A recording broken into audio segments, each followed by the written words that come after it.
Okay, welcome to the WPIAL Blitz Show. The kids are in bed. I'm freezing out on the deck tonight. And Ian, I tell you what, we've got a very special guest tonight, don't we? We do. We have Hopewell Vikings head coach Matt Modis, who led the Vikings to their first playoff appearance since 2012, breaking the longest active playoff drought in the WPIAL, and then also won their first playoff game since 2012 with a huge win over Southmoreland, who was 9-1 coming into the playoffs and playing on their home turf. So, Coach, welcome to the show and congratulations on getting into the postseason and now getting to play November football. Thank you. Thank you for having me. So how's it Yeah, it's feel? been. How's the Go ahead, Ian. Oh, go ahead. Yeah. So how's the vibe around, the team and the community now that, you kind of got the monkey off your back with not only getting to the playoffs, but winning a playoff game as well? Um, it was exciting for the community. My staff and I, we got their breakfast every Saturday morning, a little diner, and everybody was really happy, and the kids were happy, and we watched the game film. But realistically, you know, we beat Southmoreland. Congratulations, you get a Monty on Friday night. So, we had to start preparing there and coming up with our game plan. We spent all weekend doing it because even though you're happy you won, Amani's not really the prize that you want after you win. Yeah, and I imagine too, that was a pretty special bus ride, I would guess, on the way home because you won. At Southmoreland, which was pretty impressive as well. Any special memories of, the bus ride coming back, of certain songs maybe that were sung or anything that went on? Yeah, I question my players' music choices. That's for sure. But we had 82 miles to think about it. I mean, that's how far we took 70 to 79. It was 82 miles on a charter bus with 50 excited kids.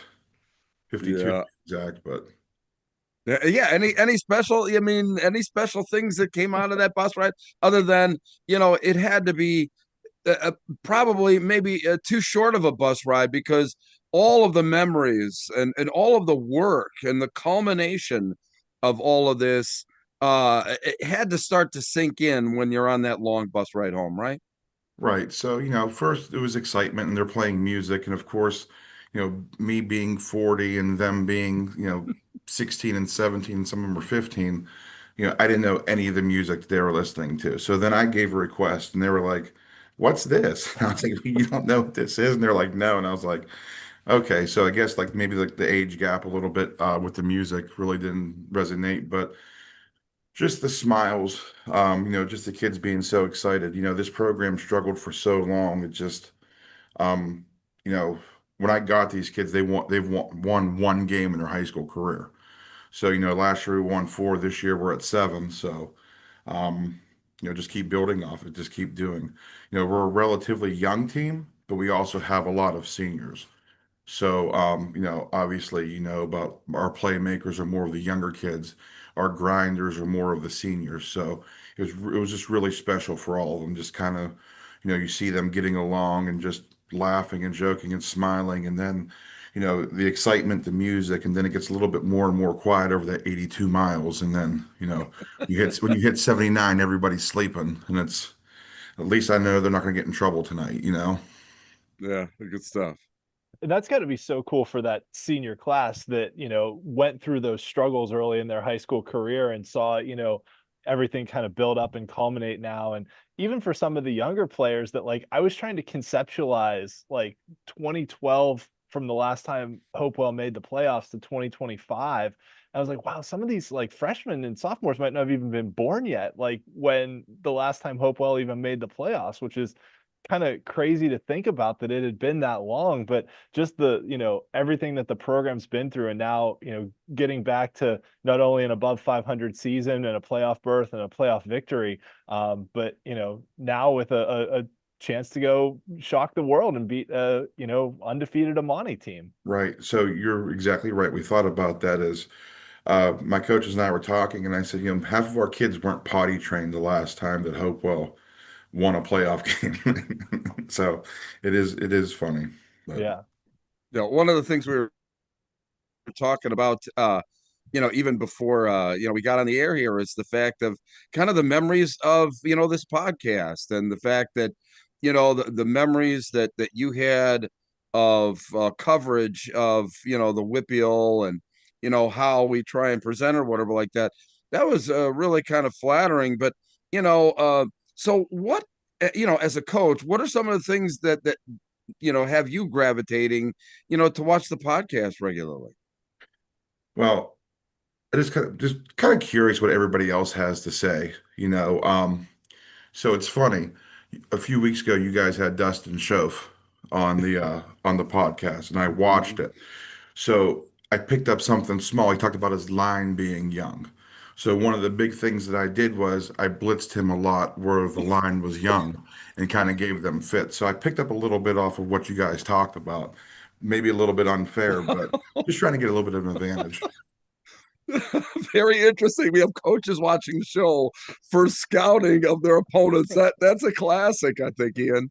That is, and we do try and ask questions to not have coaches give too much of their game plan away. But since you mentioned the lines, that is as you know, a question that we always ask. That obviously James Armstrong, quarterback, Nasir Wade at running back, have had great seasons, put up a lot of numbers, but they've both had room to operate in both the running and the passing game because of what the guys in the trenches are doing. So if you want to give some shout outs to the dudes up front, because I'm a firm believer that that's where games are won and lost, is in the trenches.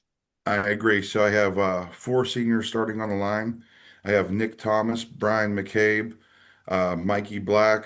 I have George Desco, Dom Goggin, and I have also my juniors, Eris Haniotis. So kind of like have a nice mixture there of guys between offense and defensive line.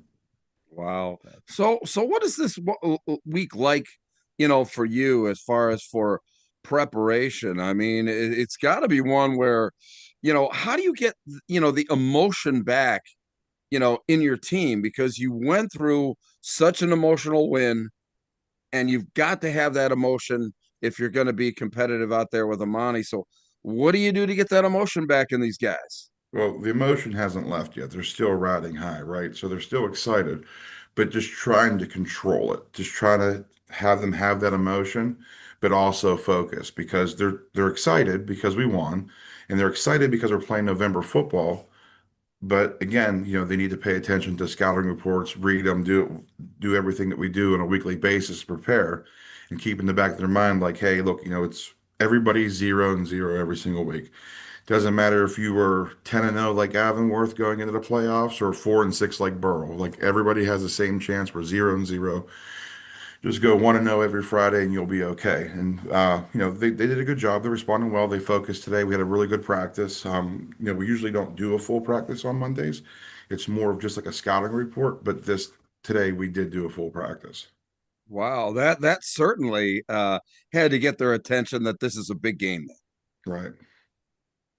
All right, Ian. So you guys have played a number of close games this year too, and you've played a number of very tough opponents. I mean, I've been on record on the show saying that I thought the Western Hills Conference is probably the deepest and most difficult conference, at least 4A and under in the WPIAL. I mean, maybe the 5A Allegheny 6 Conference could rival it, but Right. just for relative comparables of the teams. But I mean, you had a very close game against Beaver, back and forth game against North Catholic, and have played Central Valley and Avonworth, who are also teams that the committee gave first round buys. Avonworth being the defending WPIAL champions, who came to overtime in the state title game last year. So how do you think the lessons learned in those games prepare you for an opponent like Amani here in the quarterfinals?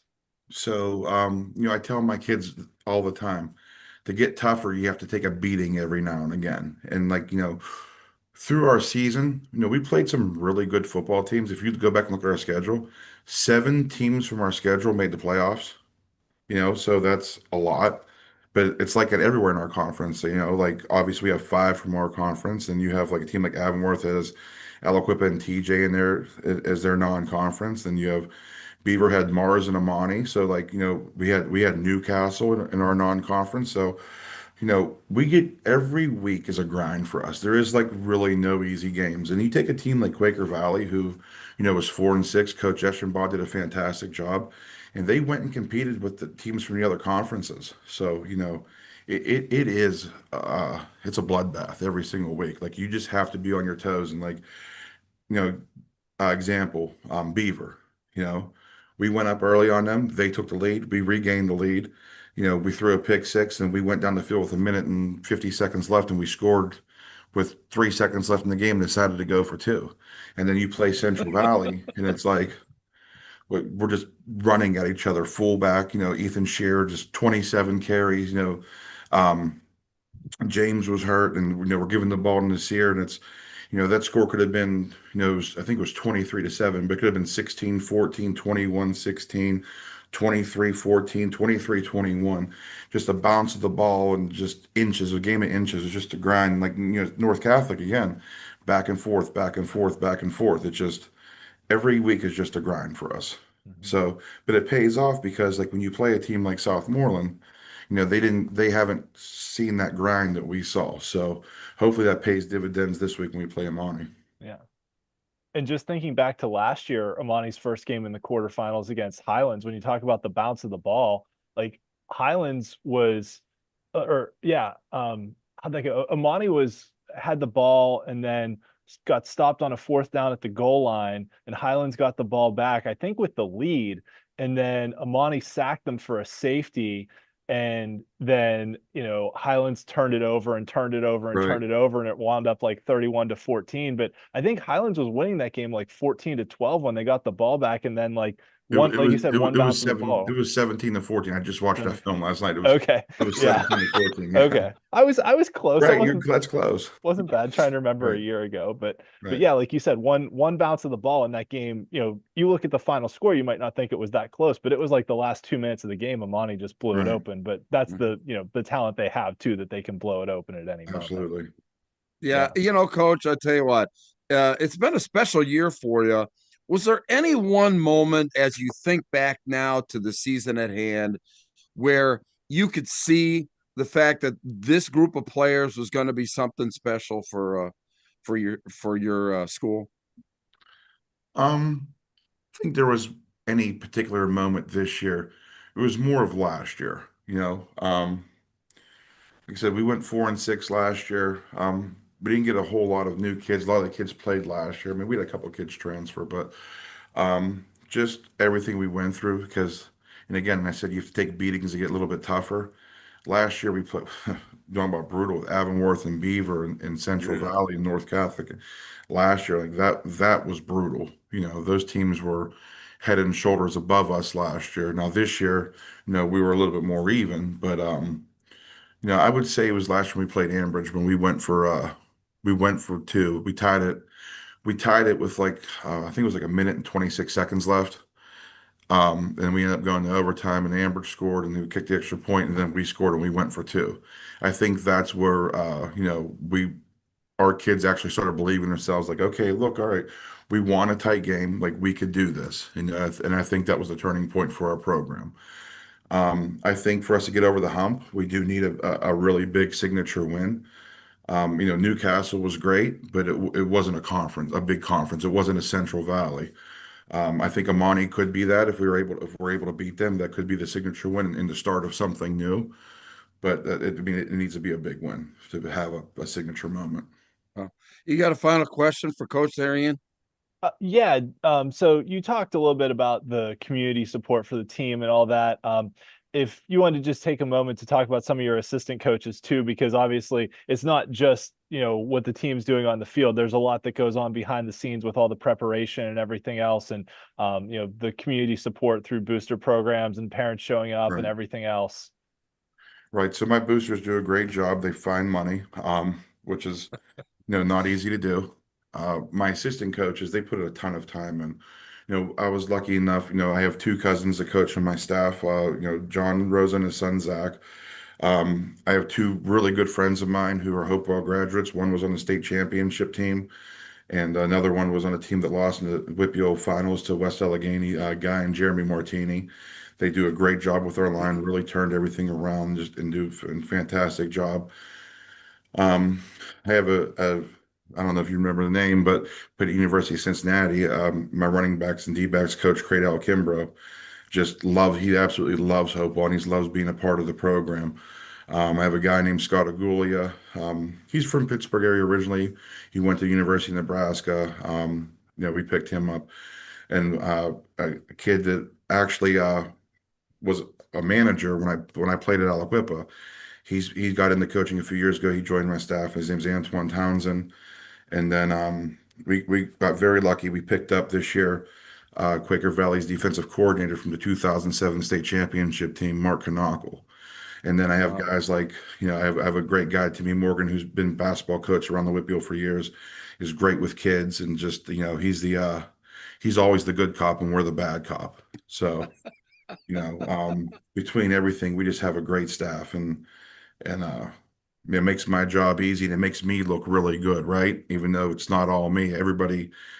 They give me a lot of pushback when I want to do certain things, and it usually works out. So I'm glad I listened to them. Wow. Really good.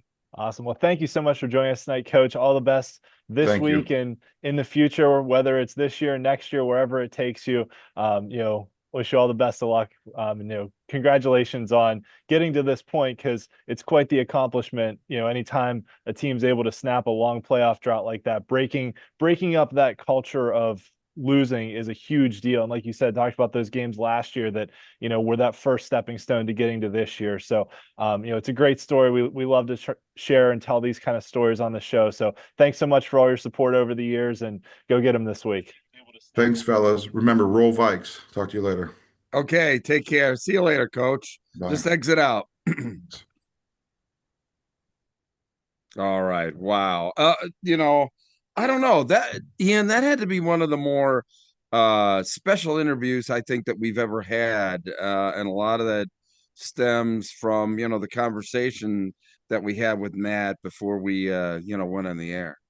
Yeah, and I think, like he talked about, with all the steps that it takes to get there. This doesn't happen overnight, that a team just suddenly, makes the playoffs for the first time in over a decade. There's so much work that goes into it, from, the assistant coaches meeting for brunch on Saturday morning after a game, which, thinking about that, right? Like, the game starts at 7 o'clock, probably over by 9:30. Then you got to drive 80 some miles. Like, that's 80 another miles and then they're out hour. for breakfast the next day. Wow. Exactly, right? Like, that's another hour and a half to, probably hour and a half or so to get back. Well, I mean, plus there's the time in the locker room, just taking off all your pads and cleats and everything else, and getting onto the bus, and then the bus ride, and then, making sure all the kids get to the right places. And I have a difficult time, yeah, doing a Friday night broadcast and then, rolling through uh, and doing one on a Saturday morning, which, happens a lot, for like a different sport. I don't know how they did it. no, and I mean, let's not forget too, like, coaches are human beings, right? They've got families, they've got kids, they've got other stuff going on outside of football too. So, credit to not only the coaching staff, but also, all their families for the sacrifices they make, that, just to support what's going on with the football program. Yeah, absolutely. So, And a very special story. yeah, Another coach's interview that we're gonna have to keep in the memory bank there. And we wish Matt and Hopewell community all the best this week. They've got their hands full going up against Amani. they do. They do. And I think that I will say, we kind of breeze through it sometimes, but this is another reason why we do like the streak watch on the show every week, of talking about, like, hey, here's the teams with long winning streaks and here's the teams with long losing streaks. And it's not because we want to, like, put down the teams that have the long losing streaks. It's because these are the teams that, like, we want to see them turn things around. We Yeah. want these good storylines. We want to be able to tell these stories like we're telling with Hopewell, of making the playoffs for the first time in 12 years and things like that. So, it's great Those to have be been the able to. fondest memories of us doing the show. Teams like Hopewell and Elwood, and I Yeah. mean, where we've seen them come from nowhere to make the playoffs, and that, I mean, it's fantastic. Yeah, well, and that's how we met Tanner Gary, the coach at Fort Sure. Cherry, right? We had him on the show when they snapped a, like, 3-year long losing streak, and then all of a sudden, like, the next year, they're in the playoffs, and then the next 2 years they're WPIAL champions, and now You they have feel like you're a part of it. I mean, yeah, just in a very small way, right. and it is one of the more special aspects of how the show has evolved over a few years. And Matt even talking about how he was a fan and how he picked up information on his opponent from what he said on the show. I mean, that's classic. That's and I feel a little bad that because I don't want to expose anyone, We want our for look. We want our coaches to be just kind of candid and whatever like yeah, that. We don't want them to like be guarded and stuff because like that wasn't really the reason that they won right. or lost the game, but it was a very fun fact that It was, yeah. we'll have to. But that said, Southmoreland was having a good year. Dustin Schoaf was on a few other, interviewed at a few other Sure. outlets, so he could have picked that up somewhere else too. But I'm sure. I'm sure he could have. But anyway, yes. all right. Well, hey, let's get started. All right, yeah, let's talk about what happened in the first week of the playoffs. I mean, it's hard to believe we're already, into the postseason, but this is the quarterfinals edition. I guess I should say quarterfinals / semifinals because we've got two of the six classifications are playing semifinals this week, but Sure. mostly it's quarterfinals.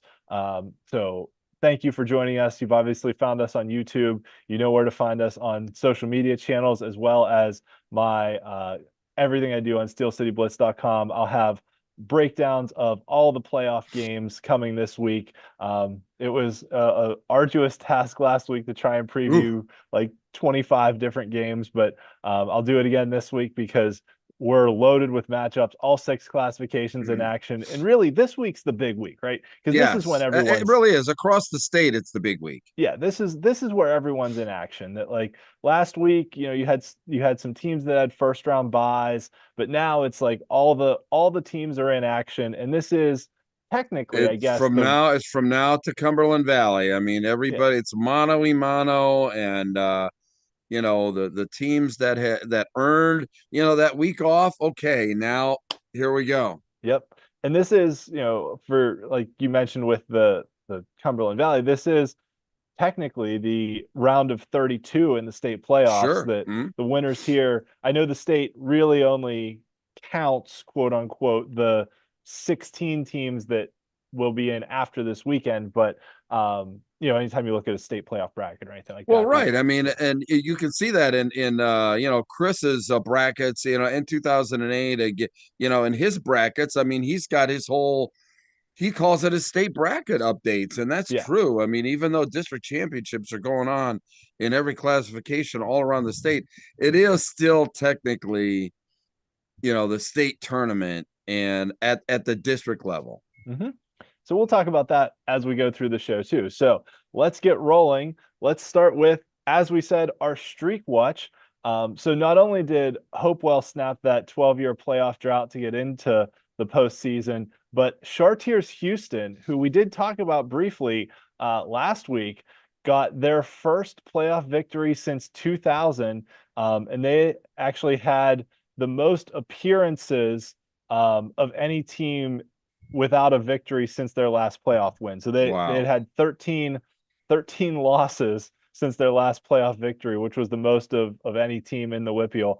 But they got an upset win. They were the number 12 seed. They beat the 5 seed in 1A in Southside Beaver. So congratulations to Chartiers Houston, snapping that playoff victory drought that was 25 years long. Like, we talk about Hopewell, that some of the kids wearing diapers the last time they won a playoff game. Like Chartiers Houston, 25 years. Like, that's that's a long time. That's a drought, baby. And what is it about like 5-12 matchups in sports tournaments, brackets? There's always a 5-12 beating a 5 somewhere. Mm-hmm. It's So yeah.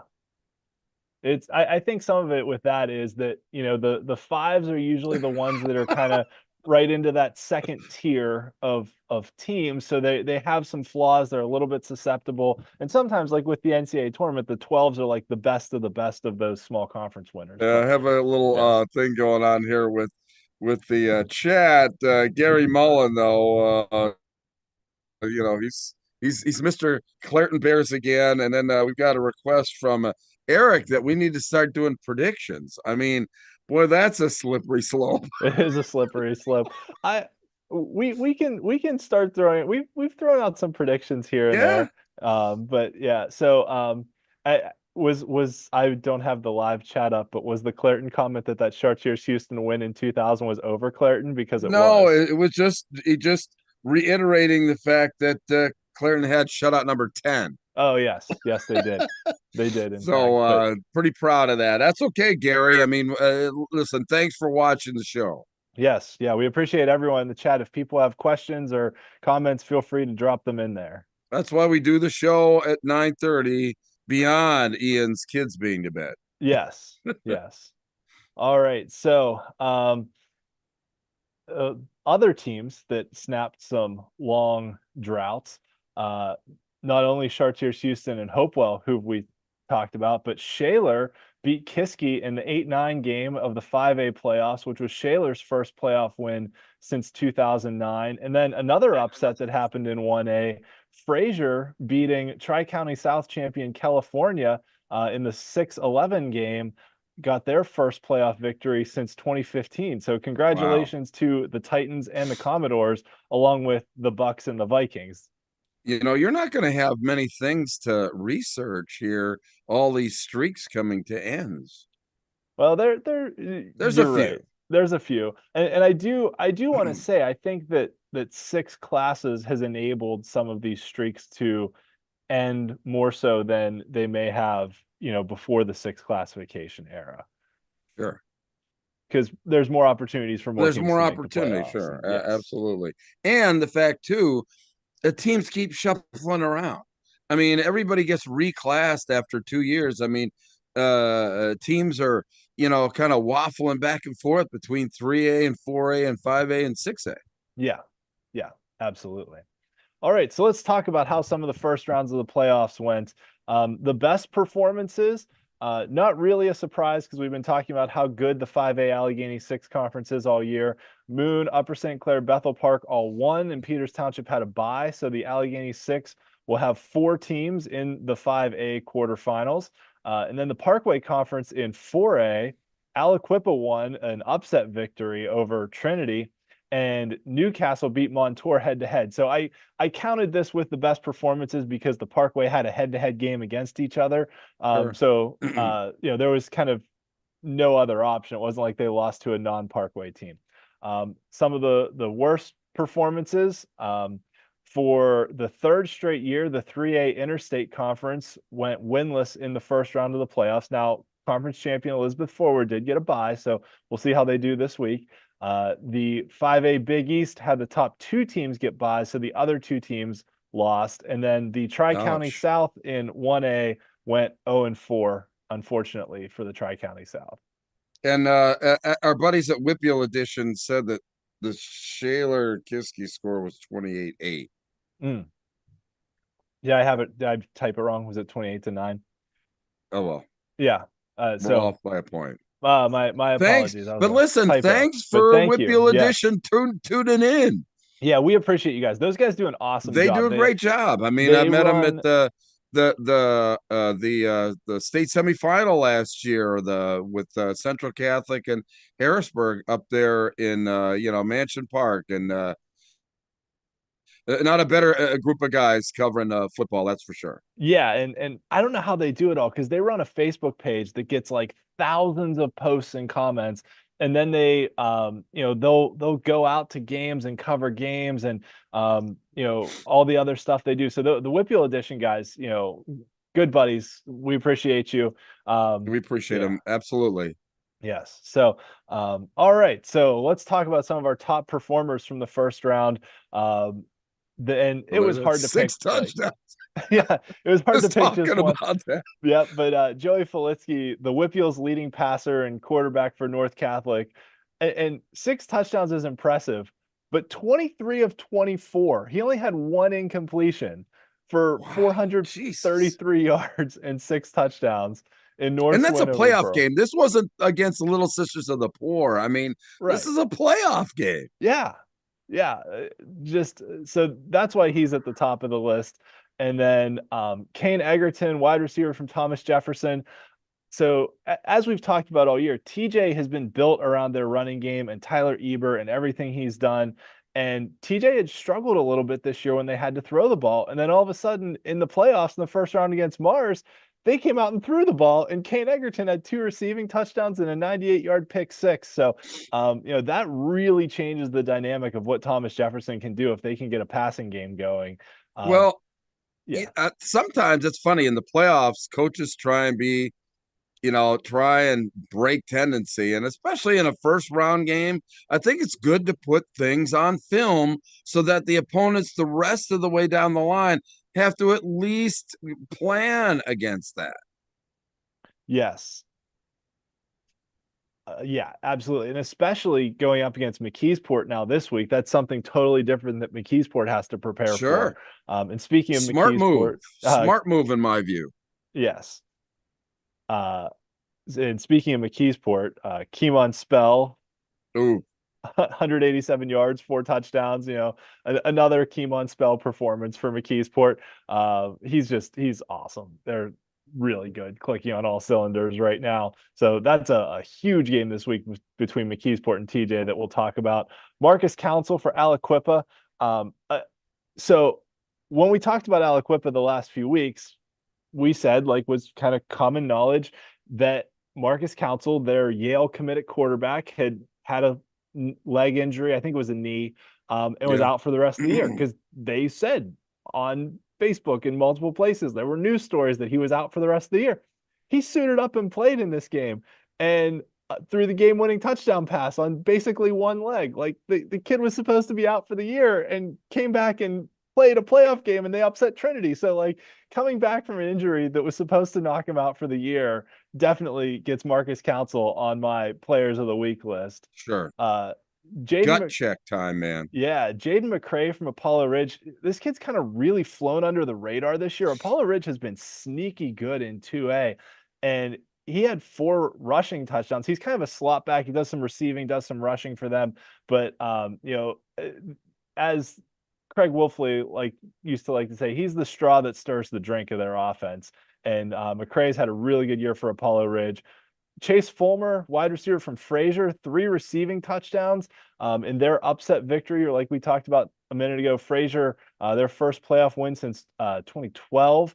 And I think the big thing with Fraser was they were playing a California team that pretty much only runs the ball. They run the ball, run the ball, Yep. run the ball. I mean, California has always been a really good team at running the ball. And Fraser came out throwing in that game and got up by a couple touchdowns early and kind of forced California out of their comfort zone of just being able to ground and pound all game. And Fulmer was a big part of that with 3 receiving touchdowns.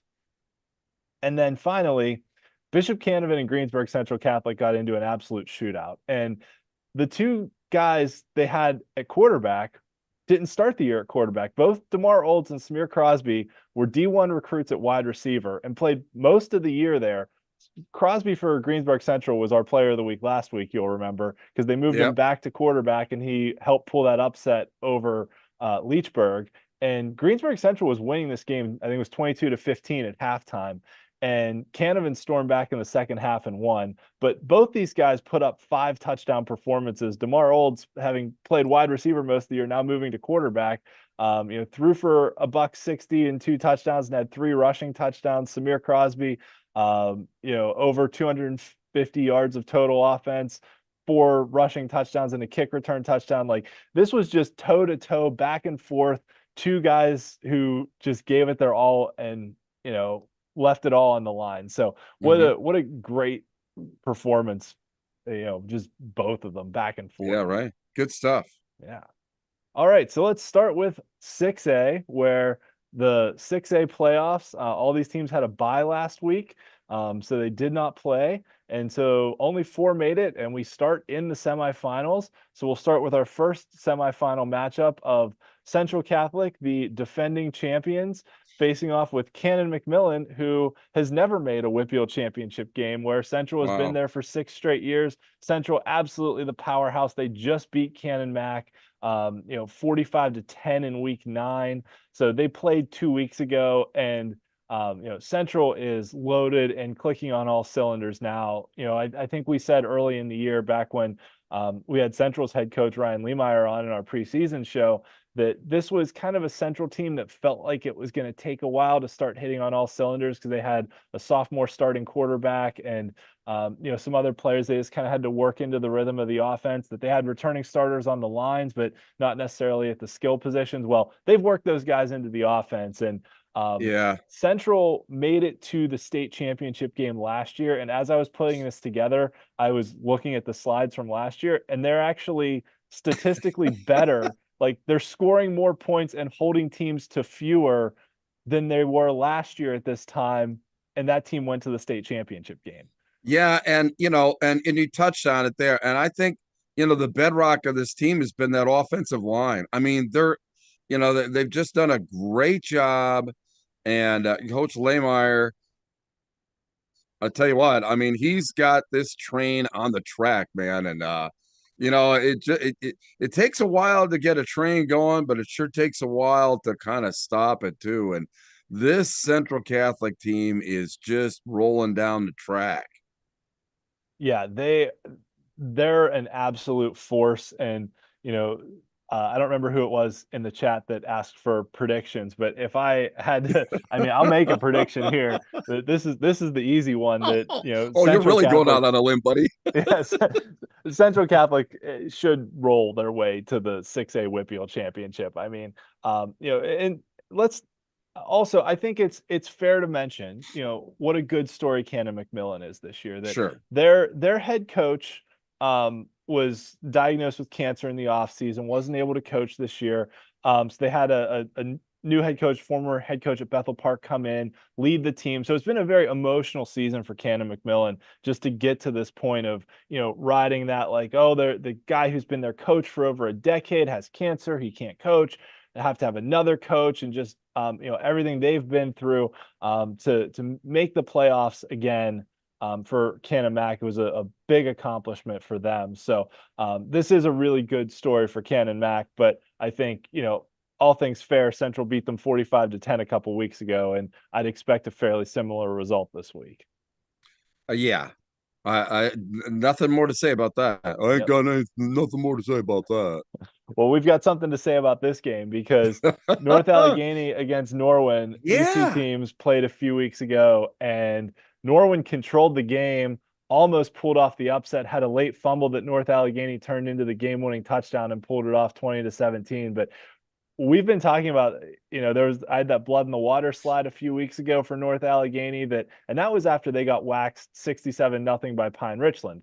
And then North Allegheny went out and lost to Seneca Valley, who didn't even make the playoffs and was like tied for last place in the conference when they lost to them. So North Allegheny, now granted, has one of the best coaches in the WPIAL, and Art Walker, the multi-time WPIAL champion, multi-time state champion. He knows how to win football games, and he's probably used this bye week to scout out everything Norwin does, and he's going to have his boys ready to play. So this is not going to be a walk in the park for Norwin.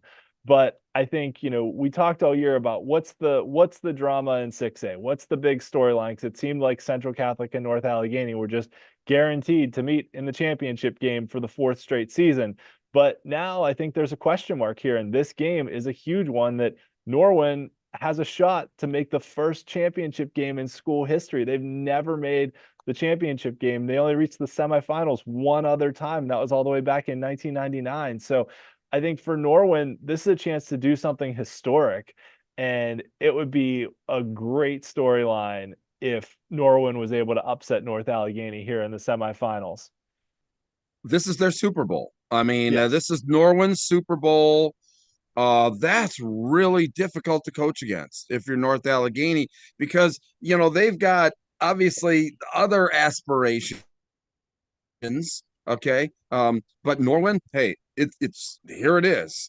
This is their opportunity to crash the North Allegheny Pittsburgh Central Catholic party in 6A. And that's, like I said, that is tough to play against, tough to coach against, because they're playing with house money. They have absolutely nothing to lose in this game and everything to gain. And North Allegheny has everything to lose. So I'm as you said, there hasn't been a lot of mystery in 6A for a couple of years, but certainly this game is one of the most anticipated ones, I think, in some time. Yeah, and it would not be an understatement to say that this is the biggest game in Norwin's history. Yeah. Okay. I mean, they, That's like a I bold said, statement, but they've never been to a WPIAL championship game. They've reached the semifinals only one other time. I think this is their shot, right? This is they've got a senior class that's been through a lot, that's battled through injuries the last couple seasons. I think this is a Norwin group that, I think you're right. They're playing with house money, but also, North Allegheny has been expected to be in this place all year, whereas no one really expected, I like within the program expectations were high for Norwin, but a lot has gone right for them this year. They've played a lot of close games, and even though they lost to North Allegheny, they controlled that game the first time around. So Norwin has a shot here if they're able to go out and pull this off. This is one of the biggest storylines I'm watching this week. yeah, no, I mean, well, it's probably the only storyline in 6A. So the last couple of years. So anyway, all Yeah, right, well, and the last couple years it was, because North Allegheny won two titles and then Central won last year. So the storyline sure. the last couple years had been like, would Central get over the hump and beat North Allegheny? Could they Hmm. could they break that up? And Coach Leemeyer did it last year. Now the storyline is, who's going to face Central in the Yeah, championship who game. can break up the, break up who can crash the party? Yep, exactly. All right, so now we're doing this early in the show. Okay. Badges news from the East, because this is big news statewide that LaSalle College knocked off St. Joe's Prep in the Philadelphia Catholic League championship game. Yeah, it really did. And look, this wasn't surprising to me. Okay. Um, I had made it known to, some guys in press boxes that I've been through or what have you, that I didn't feel that St. Joe Prep was going to win the state championship in 6A this year. I've seen enough St. Joe Prep teams to compare this team to, and it really wasn't on the same level. Maybe the Samaj Jones team when he was a senior, one of the more powerful football teams I had ever seen, and this St. Joe Prep team nowhere close to that. But let's really anoint the team that LaSalle has put together, with Gavin Sidwar and Joey O'Brien, and an offensive line that is pretty stellar.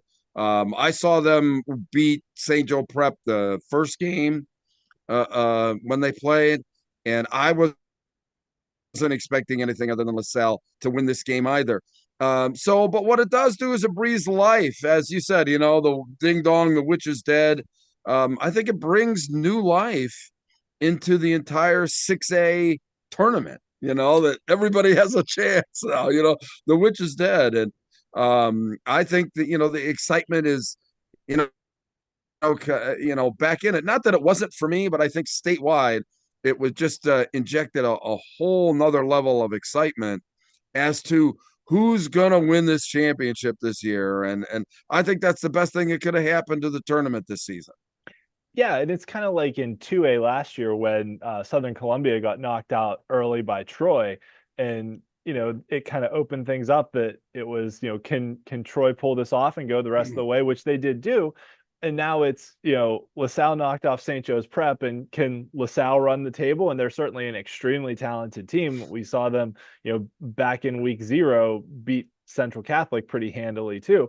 Now, granted, both teams have grown and evolved since then, and if they match up again in the state championship game, I think the game would go much differently. But nevertheless, this is definitely big news because it's someone else, right? It's not the behemoth, the Death Star that is St. Joe's Prep, just Yeah, rolling through right. I think everything. it's what they've been in the state championship game every year since 2015 or something like that. I think I read. I I think that's right. I mean, I know they've definitely just cruised through the eastern half of the bracket. Mhm. Um, so Yeah. I didn't have my state championship history That's spreadsheet okay. open when you asked the question, I thought but that I had said that. Hopefully somebody in the chat can either confirm or deny that. But I thought it was since 2000, every year since 2015, St. Joe Prep had been in the championship game. So I believe you're correct, but I will pull that up while we keep talking. okay, well we So the news from keep the East does talking. roll right into a look at the statewide bracket, thanks to our friends at EasternPAFootball.com. This might be a little bit hard to read because there's so many teams on it, but like we said, now we're kind of into the round of 32. LaSalle gets a bye this week, but I also thought it would be fun to kind of throw up both my WPIAL Blitz rankings that did incorporate this past weekend's results with the Yeah, PennLive rankings as they were prior to the playoffs. Because since we record the show on Monday night, the new sure. PennLive rankings will come out on Tuesday, which is after we do the show. So this was from before the playoffs, but still a good point of comparison here. Yeah, yeah, I really do. And the comparisons are one that obviously Parkland, Easton out of District 11, regardless, whoever's coming out of District 11 is going to be a formidable opponent. Um, and Harrisburg has kind of cruised. I'm interested to see, and we were talking about that in the PennLive newsroom last week on Harrisburg is kind of cruised now. Let's see if they can in this postseason kind of flip the switch. They're playing Central Dauphin this week at home, and that's not going to be much of a game. So really interested to see if Harrisburg can kind of flip the switch into the team that I think everybody thinks that they are.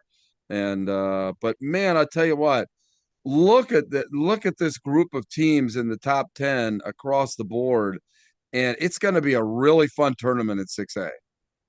Yeah, and I actually had a question here for you. So obviously Harrisburg is the PennLive top ranked team, but they're the number 2 seed in the District 3 playoffs, with Central York being the number 1 seed. Is that because of District Three's like power ranking thing? Is that how they see the No, playoffs? well, yeah, sure, it really does, and that unfortunately that weighs into the fact that the Mid Penn Commonwealth Conference was a bit down this year, and Central York in the power rankings as it went played a tougher schedule. A lot of that has to do with the one loss percentage of the teams on your schedule contribute to the power ranking, as like that's factored into your formula as well.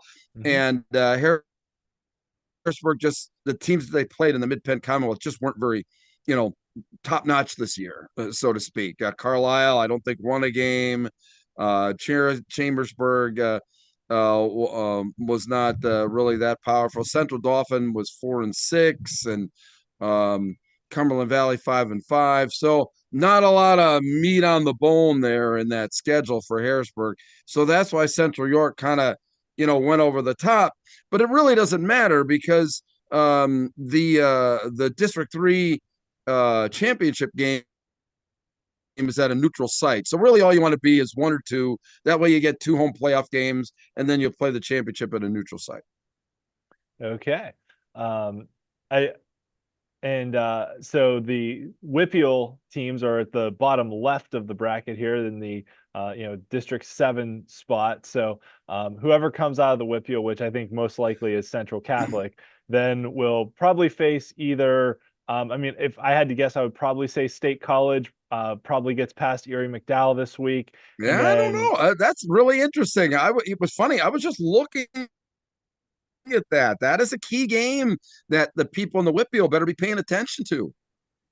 yeah, and then either Wilkes-Barre out of District 2 or Williamsport out of District 4. So the winner of that little pod would Mm-hmm. play the WPIAL champion then in the state quarterfinals, and then the winner of that would play the District 3 champion in the state semifinals. So, Sure. Yep. um, And usually they're at Mansion Park. I tell yep, you, yep. that's So, that's always a fun trip up to Altoona. yes, yes, it is. All But right, so and let's not forget. Can we go back just one oh, second yeah, there, real sure. quick? And then look at that whole District 1 bracket there too. Nobody's really been talking too much, about that. But wow, Coatesville, I think they got their quarterback back last week and got some points on the board and had a nice win. There's somebody to watch out for, but don't discount District 1 and that group there. That is just going to be a minefield, and I think a very worthy champion is going to come out of there to play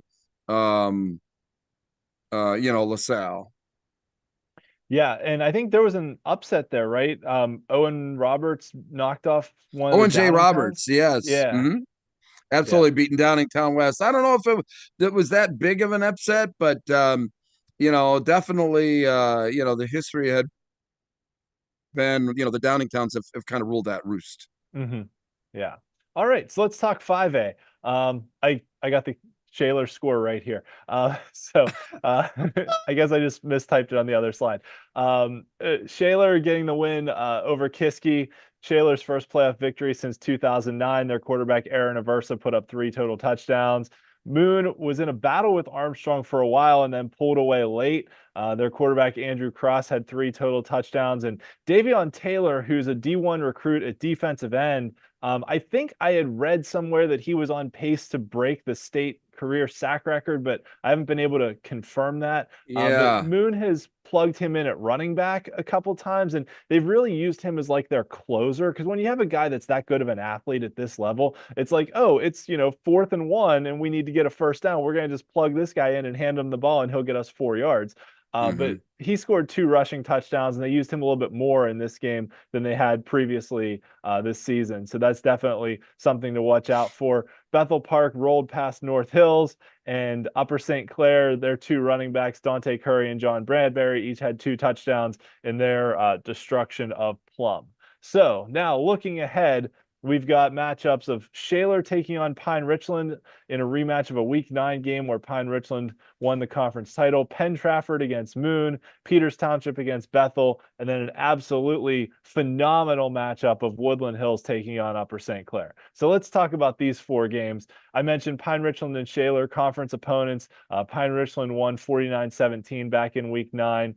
Pine Richland has been to the championship game for 3 straight years now, and looks well poised to cruise back there. I mean, they are loaded. They've got all their guys healthy, even with the first round bye now to get even healthier with the guys who had some bumps and bruises. That this should be a pretty easy victory for Pine Richland. Congratulations to Shaler. They've never reached the semifinals, but congratulations on getting that first playoff victory since 2009. This Moon Penn Trafford game is going to be a really good one. They played back in Week 2. Moon had a pretty big lead. I think it was like 24-7 or 24-10, and Penn Trafford stormed back and won 25-24 with a big 4th quarter comeback, which wound up getting Penn Trafford a first round bye and Moon having to play that first round game.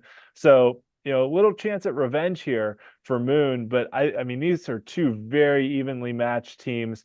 Penn Trafford and Moon do have some history that Penn Trafford beat Moon in the 2021 WPIAL championship game. They only won that game by 3 points, and Moon had a field goal at the end of regulation that they missed that could have tied the game and sent it to overtime. And then Penn Trafford went on to win the state title. So, that's how close Moon was to potentially making a historic run back in 2021. So some history here between these 2 teams. Yeah, and the thing with Woodland Hills, I think that they're trying to obviously reestablish that pedigree. It's gonna be. I think we're both looking forward to that Woodland Hills Upper St. Clair matchup. Yeah, absolutely. So let's talk about the bottom half of the bracket. Peters Township is the number 2 seed. They just played Bethel Park back in Week 9 as another conference opponent. Peters has been to 5 of the last 7 semifinals and the last 2 championship games. So Bethel has been pretty good the last couple years, but this is a Peters team that it just has a lockdown defense, 2 D1 recruits at defensive end. So I think Peters rolls through this game as well, just like they beat Bethel back in week 9 on a shutout victory. And this Woodland Hills Upper St. Clair game, I mean, these teams have a ton of history together. This is the 9th time they've met in the playoffs. And I think to your point, you're right that Woodland Hills is trying to reestablish themselves, that they've only made it to the semifinals once in the last 8 years, when they used to be, a consistent I know they were a semifinal fixture. championship game contender every year. And now they've, had some down years, had some struggles, and they're fully back this year, though. Quarterback Cam Walter, wide receiver Scoop Smith, who's going to Miami, Ohio. This is a really good Woodland Hills team, but also, Upper St. Clair, they're They're no slouch. they're no slouch. No, I mean they lost 2 games this year, but they lost to Peters Township 24-20 in a game that was just back and forth all game. Peters pulled it out in the 4th quarter, and they lost to Moon in double overtime when they got a pass picked off in the end zone in double overtime. So like their 2 losses were very close games. Yeah. And so these are 2 really good teams. Upper St. Clair has a quarterback with a huge arm in Ethan Hellman, a good pair of receivers, those 2 running backs who both had 2 touchdowns this past week in Curry and Bradbury. So this is going to be a fantastic matchup between these 2 teams. Yeah, well, I mean, for quarterfinals, they're worthy of almost semifinals, with the exception of the Pine Richland, I think, Shaler. Yeah, absolutely. So let's talk statewide as the brackets play out. So here the WPIAL is on top in the top left of the 5A bracket. So the WPIAL 5A champion does enter the state playoffs in the semifinals and will face the District 3 champion, most likely at Mansion Park in Altoona. But this is, the left side of the bracket is pretty much just District 7 and District 3. And, those champions will meet, and then the winner goes to the state finals. Yeah, and look, District 3 here has obviously the 800-pound gorilla in the room is Bishop McDevitt. Everybody expects them really to kind of, meet up with the District 7 champ up there at Mansion Park. But I think that the other side of the bracket is completely wide open. Hollidaysburg's had a great year. Springfield Delco is really somebody that nobody's been talking about, that I think is out of District 1, that's had a tremendous season. So yeah, but obviously everybody's predicting it's going to be a Roman Catholic Bishop McDevitt rematch, but I think District 1 is going to have something to say about that this year. So a lot yet to be decided. You can see the rankings and what have you, and the Blitz rankings has our buddies at Conestoga Valley number 3. They are probably the best teams nobody has heard about in the state of Pennsylvania. I would expect that they're going to play Bishop McDevitt pretty tough. But yeah, Bishop McDevitt, I think, and Roman are kind of, on the same track, ready to butt heads in the state championship again. Yeah, I think Peters Township or Pine Richland might have something to say about that. Really, I mean, I think Pine Richland is the behemoth of the WPIAL. I mean, Sure. they've got D1 recruits in the trenches. They've got a 4-star wide receiver in Khalil Taylor. They've got a quarterback with D1 offers in Aaron Obi-Strader. So Pine Richland, I think, has the talent to go up against either of those teams, either McDevitt or Roman Catholic. So I think Pine Richland is definitely a team that could play with them. Peters has some D1 recruits as well, like I mentioned, the outside linebackers, and has a pretty good quarterback in Nolan DeLucia. So I do think the WPIAL champion will have a fighting chance this year against McDevitt in the semifinal. Assuming McDevitt gets there and gets through the District 3 playoffs, like everyone's kind of expecting them to. But I think the one to watch, potentially next week is if McDevitt plays Conestoga Valley, in the District 3 That'd be the semifinals. semifinal. Yep. Yeah. Yeah, Although, it is. I'm sorry, go ahead. oh, I was going to say Conestoga Valley has Exeter, who's been, a pretty strong team in District 3 as well this week. Yeah, though, right. I mean, both that's a very interesting matchup, one that I think everybody's watching this week. But getting back to this whole debate with McDevitt, they lost to Harrisburg, and Pine Richland, did a number on pretty much Everyone. everybody here. This, Yeah. yeah. So yeah, I don't know, but that's why we play the games. Yeah, exactly. And Pine Richland's only loss was to Central Catholic. So it's Sure. not like Pine Richland is It's not like, right. Yeah. I know it's going to be really interesting, and ultimately, ultimately that would be one heck of a weekend up in Mansion Park if it's McDevitt, Pine Richland, and Harrisburg, Pittsburgh Central Catholic. Man, that would be as advertised. I think people are kind of licking their chops over that weekend. Yeah, absolutely. All right, let's talk 4A. So in 4A, only 8 teams made the playoffs. So these were quarterfinal games that happened. McKeesport all over Chartiers Valley, showing themselves very deserving of that #1 seed. In the 4-5 matchup, Thomas Jefferson doing what TJ does and winning a quarterfinal game. It's like TJ does. We'll talk about this again in a minute because this is one of the craziest statistics you'll see. For the second straight year, we had a 7 seed upset a 2 seed in the 4A playoffs. Last year, it was Mars knocking off Montour. This year, Aliquippa with Marcus Council back in the lineup knocks off second-seeded Trinity. So huge result for the Quips.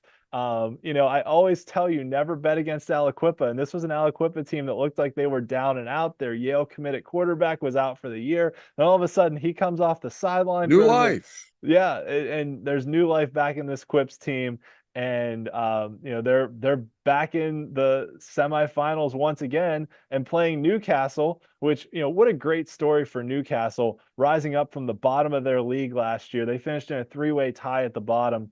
Now to go to the semifinals with a 1-point win over Montour. Brandon Bennett for Montour had a chance. They ran a quarterback rollout option for a 2-point conversion to win the game at the end of regulation. Montour scored to, cut it to 1, and rather than kicking the extra point and going to overtime, they went for 2 in the win. And Newcastle's defense, who stepped Wow. up all year, got the stop. And now Newcastle with a freshman quarterback in Marino Graham going to the semifinals to play Aliquippa. And these are 2 monster matchups here in 4A. So we've got McKeesport against TJ, which is a rematch of last year's championship game, and then Aliquippa against Newcastle in the other half of the bracket, which, oh boy, buckle up for this weekend.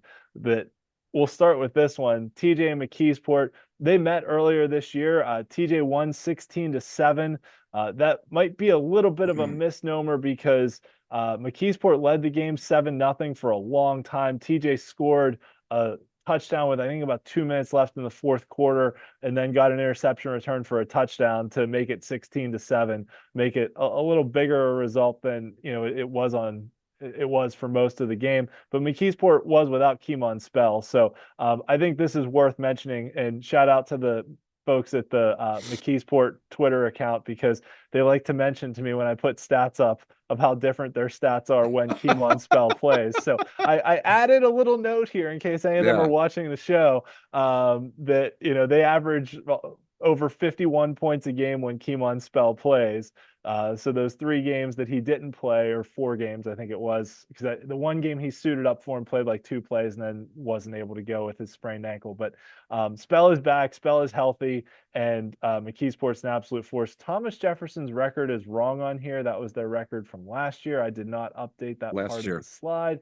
I apologize. TJ lost 2 games this year, so my bad on that one. But when I'm making 35 slides, sometimes I make a typo or 2. So that's typo number 2. Or you're trying to get the kids to bed. Yeah, exactly. So that's typo number 2 on this show. My apologies on that one. I'll fix it before I tweet it out.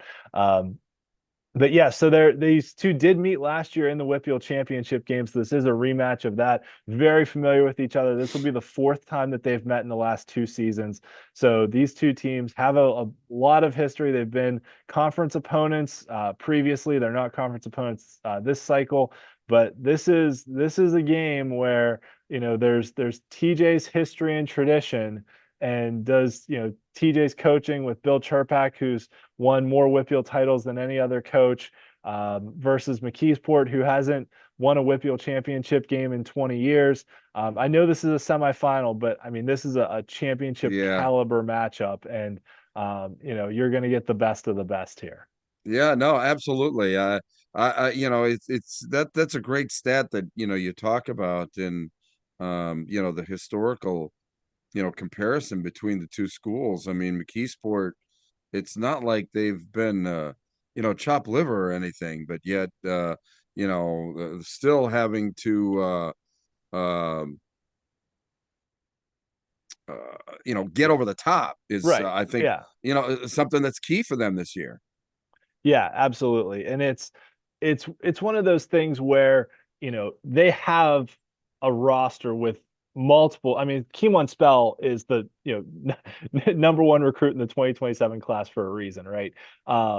And he is that good. But then they've got a wide receiver in Javian Robinson. They don't throw the ball a whole lot, but he's fantastic too.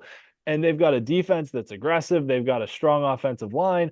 So, but it's a McKeesport team that, on paper has all the talent, but we say quite often, like, offers don't win games on Friday night. You have to No, go out and perform and win the game. So, and at this point in the year, I want to say, I'm going to say coaching matters, but that's not to denigrate the coaches of McKeesport, because McKeesport has good coaches. But when you have a guy like Bill Chirpak, who's won 10 WPIAL he's titles seen everything. and 5 state titles, right? Like, when you have a guy that's won that much, like, you're right, he's seen everything. And that the McKeesport coaches just haven't had as much experience as Bill Chirpak has throughout his entire career. And that's nothing against Coach Miller at McKeesport. Just stating that the experience of Coach Chirpak, and he has the hardware to back it up. Does It's hard to carry some argue. weight here. Yeah, but this is going to be a fantastic game. Yeah, sure is. All right, and then the other semifinal between Newcastle and Aliquippa. So Newcastle won earlier this year, 18-12.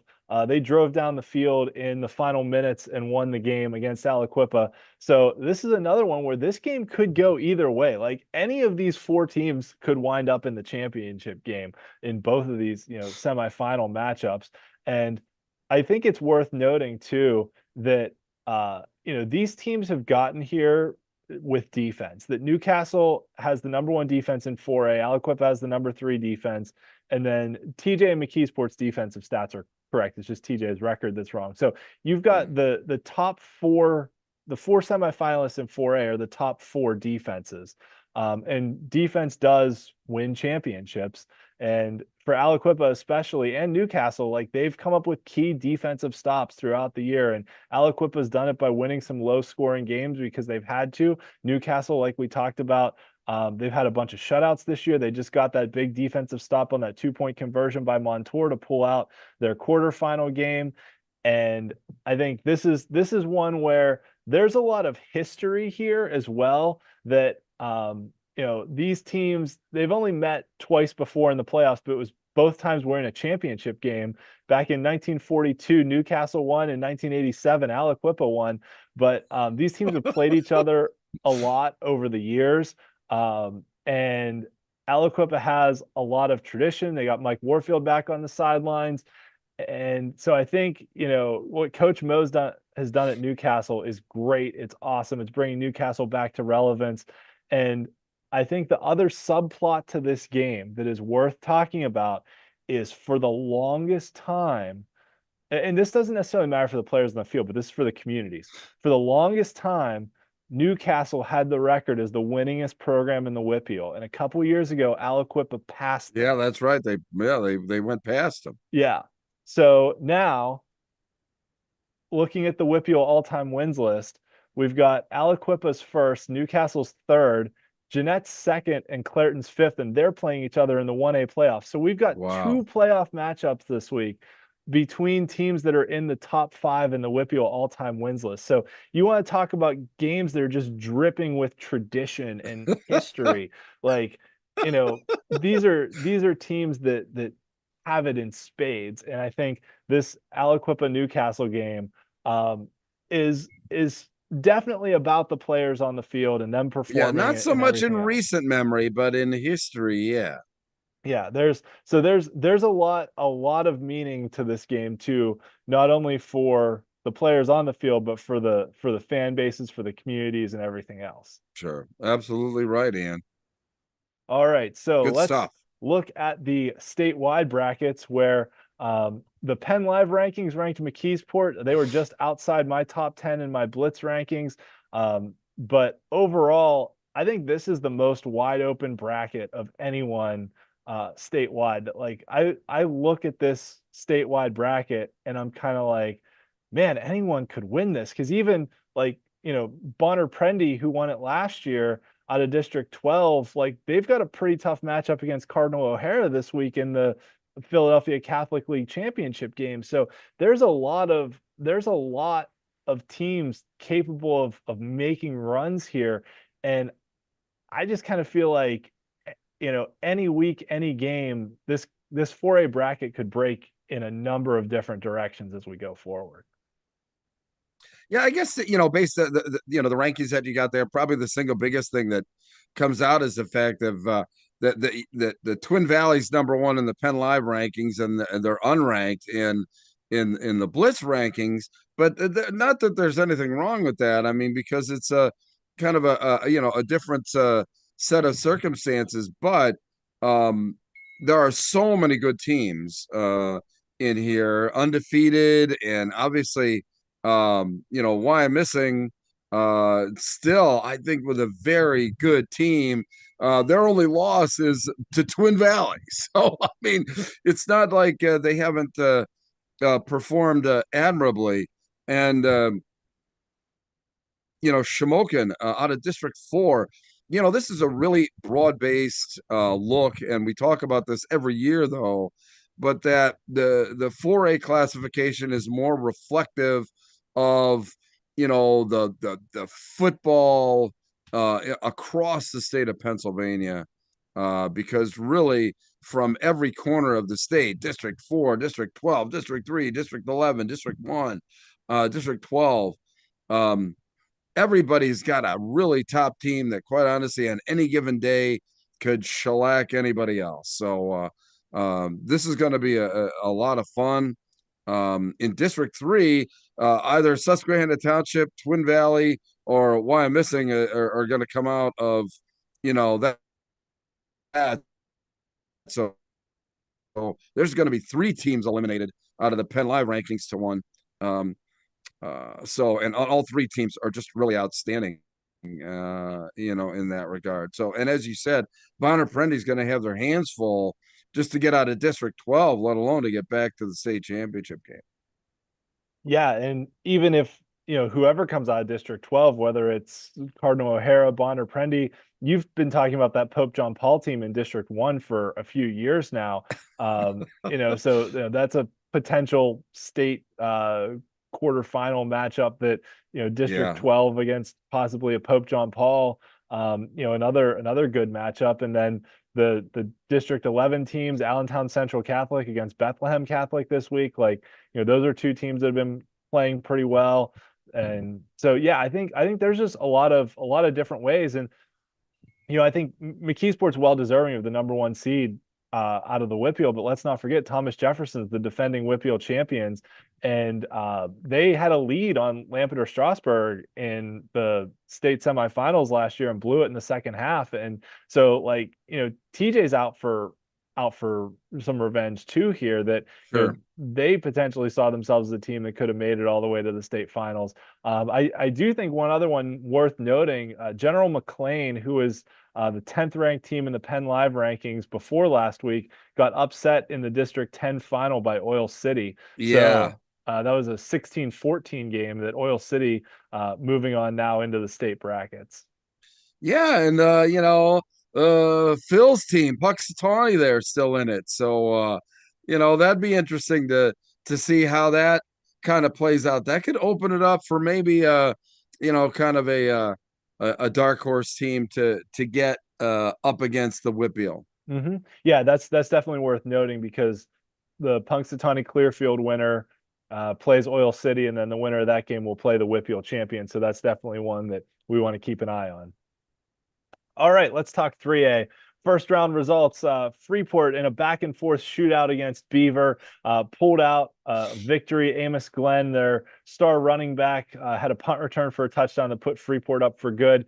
Dawson Gaylott, who has gotten some work in relief of Amos Glenn this year, scored 2 rushing touchdowns, but also in a losing effort, Beavers quarterback Travis Clear had a fantastic performance, over 300 yards of total offense, 3 total touchdowns. North Catholic all over Burrell. I talked about Joey Filitsky, North Catholic's quarterback, having just 1 incompletion, 23 of 24 for 433 and 6 touchdowns. And let's give a shout out to in a losing effort to Burrell's quarterback, Antonio Perkins, who ran for over 200 yards and 2 touchdowns against North Catholic. So, definitely gave it his all, but 7 different players for North scored touchdowns in this game, which is kind of just an insane statistic to me that, 7 different guys scored touchdowns. Hopewell got that big victory over Southmoreland. Hopewell seems to kind of be back to clicking on all cylinders with James Armstrong healthy again, Nasir Wade running all over the place, and their defense really locking it down against Southmoreland. And then Highlands getting a shutout 14-0 victory over Derry. Their sophomore running back Tevin Owen Kratzenberg ran for $172 and a touchdown. So now they all move forward and play the 4 teams that got byes. Freeport taking on Avonworth, Elizabeth Forward, North Catholic, Amani, and Hopewell. We've talked about that game a little bit with Coach Modis, and then Central Valley against Highlands in the other quarterfinal game. So Freeport and Avonworth. Avonworth is the defending WPIAL champions. They've been to the semis in 5 out of the last 6 years. They have really been clicking on all cylinders this year. Avonworth went out, they beat Thomas Jefferson, they beat Aliquippa. So, I mean, when you go out as a 3A team and beat 2 teams that are in the 4A semifinals, that's incredibly impressive. And I think if you lined up all the 3A and 4A teams together, that Avonworth would probably be the second best team behind McKeesport. So I think Avonworth probably rolls through Freeport, but a really good season for Freeport. They've had some ups and downs. Drew Ross, their quarterback, Amos Glenn have all been injured off and on this year, still persevered. It's a really tough, gritty effort from Freeport this season. Elizabeth Forward and North Catholic. This is a game, I don't know if I would quite call it an upset if North won, since it's like a 4-5 matchup, but North Catholic did play Elizabeth Forward very close last year in the quarterfinals, and Elizabeth Forward pulled it off right at the end.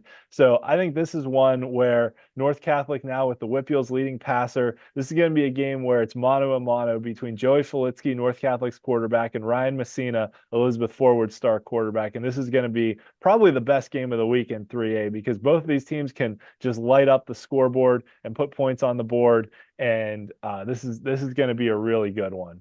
Amani against Hopewell. Amani lost to Avonworth in the semifinals last year. Hopewell, as we talked about, just won their first playoff game since 2012. Haven't been to the semis since 2009, back when Russell Shell, who set the WPIAL and I think the state career rushing record, was part of Hopewell's team. So this is a good game between 2 pretty good offenses. Amani and Hopewell can both light up the scoreboard, so this should be a good one as well. But I think the difference here is that Amani's defense has been really, really good this year, and Hopewell has given up some points to some teams. And Amani has so much talent on offense with, the 2, I guess, former Penn State commits in Gabe Jenkins and David Davis. They were Penn State commits until a few weeks ago. Right. But, 2 D1 recruits, that you've got in Amani's backfield. They've thrown the ball a little bit more the last few weeks, but they really haven't had to a lot this year, because those 2 guys are just such talented athletes that they can just run all over the place. So it's going to be a tough task for Hopewell's defense. but Amani just loaded with talent all over the field. And then Highlands and Central Valley, these are two teams that like to run the ball. This is probably going to be a ground and pound game that's won in the trenches. So, Highlands with that sophomore running back, Teveno and Kratzenberg, who's had a really great year, but Central Valley, like Coach Modis talked about, with Ethan Shearer at running back and some of the other guys they've got too. This should be a good game that's won in the trenches. I think both Amani and Central Valley are under enormous pressure this year to break through. Central Valley to kind of get back to where they were a couple of years ago when they were winning state championships, and Amani because obviously with all the talent or whatever, they're playing up, another one of those schools that are playing up or what have you, but so many expectations for Amani. I think that both of those teams in this bottom bracket are under enormous pressure to break through and eventually, beyond getting to the championship game and winning the WPIAL championship this year. Yeah, absolutely. And I mean, this is these are three really good teams here. And Elizabeth Forward's a good team too. I should say there's 4 or 5 good teams. Like they're not chopped liver. Right, exactly. But I mean, this Avonworth team brought back almost their entire roster from the one that lost in overtime in the state championship last year. But Amani's really good too. Like these are, this is the That's what I mean. That's why they're under pressure. They've got to break through. Yeah. Yeah. They've got to break through against the behemoth that is Avonworth and all the talent that they have and experience. And, I think that the expectations, it's expectations, I mean, go beyond even the WPIAL for both of those teams. Yes. Yeah. So speaking of beyond the WPIAL, we can talk about the statewide brackets, where actually I thought something that jumped out at me was Northwestern Lehigh, who is ranked at the top of both the PennLive rankings and my rankings, 1A, 1B with Avonworth, who were the two teams that met in the state finals last year. It's actually not the number 1 seed in District 11. I think I thought that Notre Dame Green Pond's the number 1 seed. I don't know how District 11 seeds their playoffs. Yeah, it's power rankings. Okay. I mean, it's the same thing, and but it is the same thing that you just have to get into the final 2 because you're playing a neutral site game and what have you. I think it's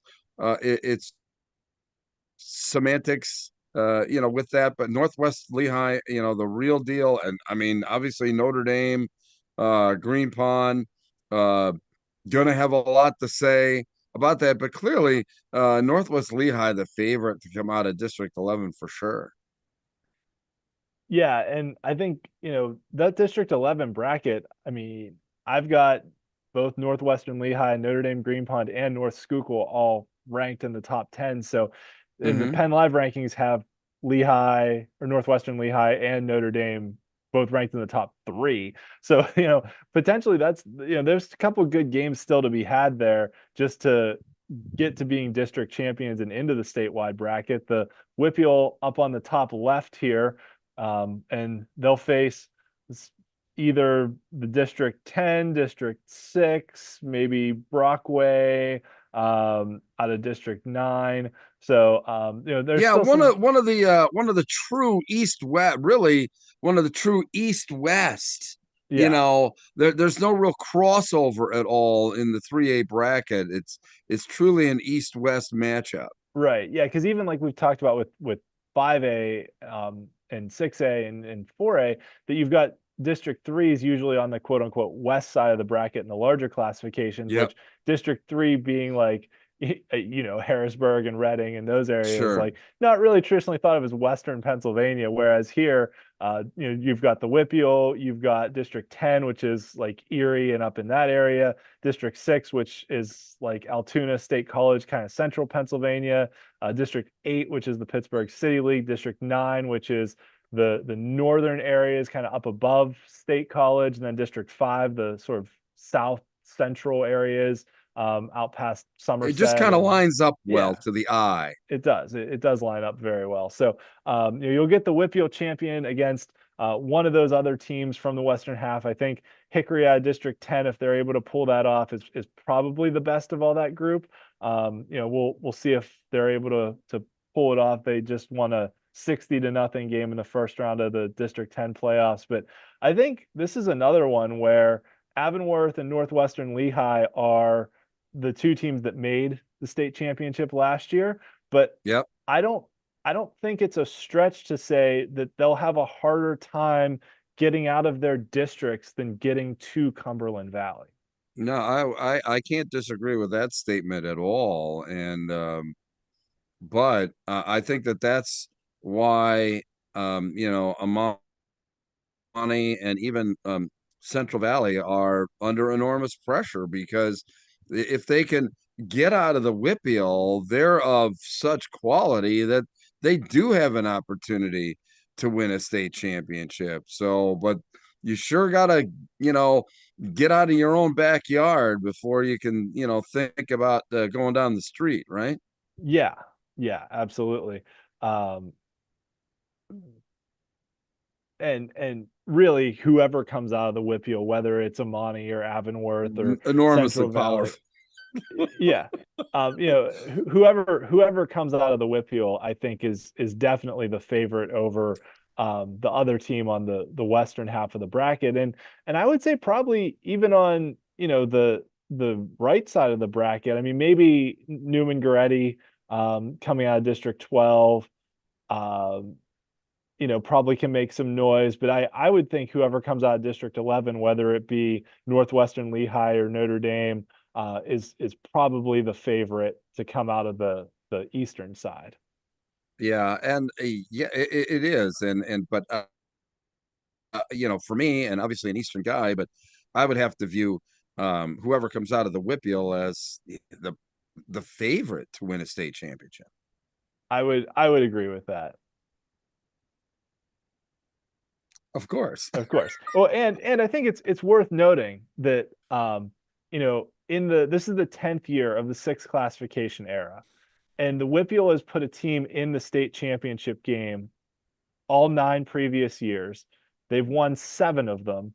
The 2 they lost, one was Central Valley when they blew a 14-0 lead to Wyoming area in the second half, and the other was last year when Avonworth lost in overtime to Northwestern Lehigh.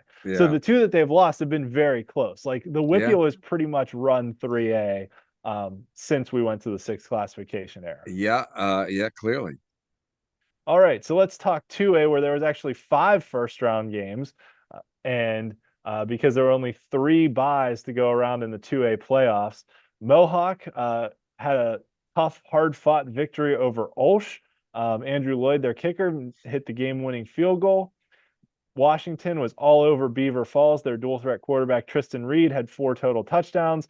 South Allegheny, for the second year in a row, knocked off Waynesburg in the first round by a huge margin. Apollo Ridge, we talked about Jaden McCrae, knocked off Riverside. And then Elwood City overcame 5 turnovers to beat up on Keystone Oaks. That was a close game until Elwood broke it open in the second half thanks to their passing game.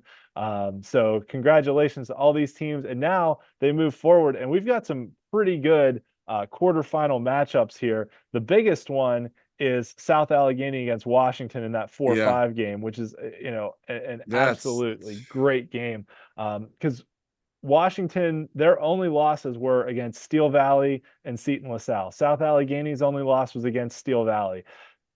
These are 2 really good teams that are pretty high scoring teams, strong in the trenches. So this 4-5 matchup between South A and Washington is really, really good. And, Western Beaver sitting there at the 2 seed, they got Wyatt Sparbani, the running back. I don't want to quite put them on upset alert, but Apollo Ridge did knock off Steel Valley early this year. So this Apollo Ridge team is a good team that, is flying a bit under the radar. They finished like in a tie for last place in the conference last year and have really turned things around. Now they won a playoff game. And so let's talk a little more in depth about these games. Seton LaSalle, their second playoff meeting ever with Mohawk, actually lost to Mohawk the only time they've played them. Seton lost in the championship game last year, and their only loss this year was against North Catholic, who, you know, is in the 3A quarterfinals, so is a really good 3A team. Seton had some growing pains early in the year as they worked in some new starters, but they're clicking on all cylinders now. I think they roll past Mohawk. Although Mohawk has been playing really well. Mohawk had a rough start to the season, had to win their way in, won their last 3 games of the regular season, including beating Western Beaver by 20 points, 40-20. Wow. So I think Mohawk is one of the hotter teams right now. So they could give Seton some issues. But I think ultimately Seton is the better team. South Allegheny and Washington, you know, both of these teams have been really good all year and just put up a ton of points. And the offensive talent in this game is going to be really great to watch. This is definitely the game of the week in 2A. If you're looking for one to put on upset alert, I'd say Western Beaver would be the one, just because, you know, they were rolling through their schedule and then lost that game to Mohawk, and I was like, whoa, what happened? Now, granted, their star running back Wyatt Sparbani was hurt for that game. He's back now, so I think Western Beaver is back to being who they are. But considering what Apollo Ridge did against Steel Valley, I wouldn't count them out even with Sparbani back. I think Apollo Ridge has a shot here to pull the upset. I mean, it would still be an upset. I'm not saying they're the favorites, but I think they've got a shot more so than, you know, Mohawk or Elwood does. Well, see, and I really give Elwood a fighting chance. You know, I think that you know, it's the logical next step for them. Okay. You know, and I don't know. I mean, I just feel the upset there with Elwood City. That obviously it would be a big upset, but I think that's the upset in this round. Okay. Well, and I think Steel Valley has a team capable of going to the championship and maybe winning it. I mean, Of they've course, sure. they've got, you know, the last year of the Barksdales, Deron Barksdale, a Pitt commit at running back, and you know, he's lightning in a bottle and electric with the ball in his hands. So you know, I think what Deron Barksdale can do for Steel Valley, he's probably the best overall athlete in the classification. And when you have a guy that's that good, he can carry your team pretty far. Yeah, absolutely. You have to have one of those guys on every team if you expect to go deep in any playoff run. Yeah, yeah, absolutely. So let's talk statewide here, where Seton LaSalle is the only WPIAL team ranked in the PennLive rankings. Didn't quite make it into my rankings. But the WPIAL champion at the bottom left of the bracket will face either the District 6 champion, where Bishop McCourt's having a really good year. They're the top seeded team there. Farrell out of District 10 is another one to watch. But you know, last year it was Central Clarion coming out of District 9 who made a run to the state championship game. But also Karn City's had a really good year. They knocked off Punxsutawney, who we talked about in the 4A bracket a few weeks ago. So some pretty good teams up there on the top half of you know, the western side of the bracket. This is another one where it's a pretty clean east-west divide here for, you know, how the bracket breaks down. So whoever gets there to the semifinals against the WPIAL champion is going to be a pretty good team. It is, and you know, back again, you know, that nobody's talking about like they have been in the past is Southern Columbia. You know, they look pretty strong this year as well. It would be one that you know, a former state champion in 1A Steel High is looking awful tough as well on the right side of the bracket, but Schuylkill Haven, I'll tell you what, Coach Mike Farr has really got a juggernaut team there. That's the team in my mind that is going to come out of the eastern side. Wow. Yeah, You think Schuylkill Haven is gonna play the giant of Southern Columbia? Although I guess Southern Columbia still has Troy, who's the defending champions, sure. and Warrior Run can do it. There's still a lot of minefield that Southern Columbia is going to have to get through, you know, to get out to a state semifinal. There's and I think Schuylkill Haven has a little bit little bit easier path, That so to makes sense. speak, Yeah. uh, than does Southern Columbia. Yeah. Yeah. That makes sense. I do have to give one shout out here that Minersville won a playoff game. So they have one of the coolest helmets you'll see of any team. They've got like a dude who's like a miner with a mining helmet and a flashlight on it on the side. I love like everything about Minersville is just so cool, right? Yeah, Yeah. they've got some pretty outstanding players as well. I mean, that are going D1 and everything like that. But yeah, I mean the coal region there. I shed a tear when they changed it from the Anthracite League to the Schuylkill League, because I thought the Anthracite League was maybe the best name of any conference in the state of Pennsylvania. For name for anthracite coal, Yeah. which that's the whole reason why it was called the coal region. Yeah.